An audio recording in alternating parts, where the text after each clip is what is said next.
Xitoyning atalmış tarbiyalash markazidan qo'yib berilgan qizning ahvoli Xitoy zulmini yana bir qatim o'ttirg'i chiqadi. Sharqi Turkistonda Xitoyning tarbiyalash markazi nomidagi turmadan qo'yib berilgan 31 yoshli Guliston Ahmadning aql iqtidorini yo'qotganligi va jiddiy qutqizishda davolanayotganligi oshkorlandi.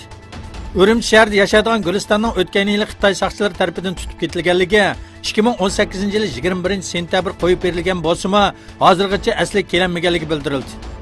Undan boshqa Gulistonning doktorxonadagi sog'lomlik dokumentida ro'y kasal deb yozilishi bilan birga aql iqtidori joyida deb qo'shib qo'yilishi diqqatni tortdi.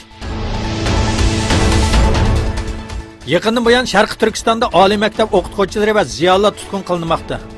Shuning bilan birga ular o'lim jazosi qatorliq og'ir jazolarga uchirmoqda.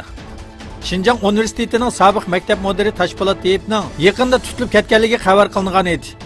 Eng yangi uchurlarga asoslanganda Toshpo'lat Tiyevning atalmış bo'lgunchilik jinoyati bilan ayblanib, o'lim jazosiga hukm qilinganligi va jazoning 2 yil kechiktirib ijro qilinganligi o'ttirg'i chiqdi.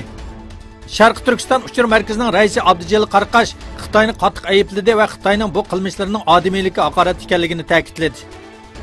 O yana sabrning bir cheki bo'ladi.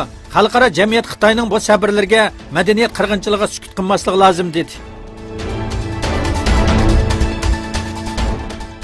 Sharqi Turkistondagi zulmni kun sayin kuchaytirayotgan Xitoy kommunistlari intayin bema'ni cheklamalarni o'ttirib qo'ymoqda. Eng yangi uchurlarga asoslanganda Sharqi Turkistonda shakar va ba'zi tatbiqlarni setib olishning ma'ni qilinganligi bildirildi. Doiralar aqlga sig'maydigan bu cheklamaning muqimlikni saqlash uchun deb jar solgan.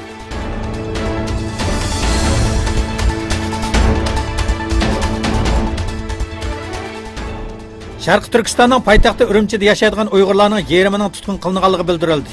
Istiqlol televiziyasining ziyoratini qabul qilgan bir shohid Xitoyning ayol cho'ng kichik demasdan hamma kishini tutqun qilayotganligini, yaqinda buyon 14-15 yoshlardagi bolalarni tutishni davomlashtirayotganligini, Urumchidagi Uyg'urlarning yerimining turmida ekanligini aytdi.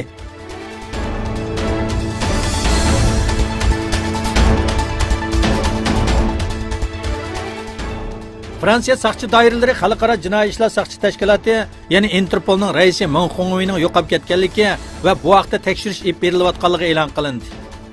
Meng Hongweining sentyabrning oxirlarida Xitoy qilgan ziyorati jarayonida yo'qolib ketganlik iltimosining ayoli tomonidan qilinganligi aniqlandi.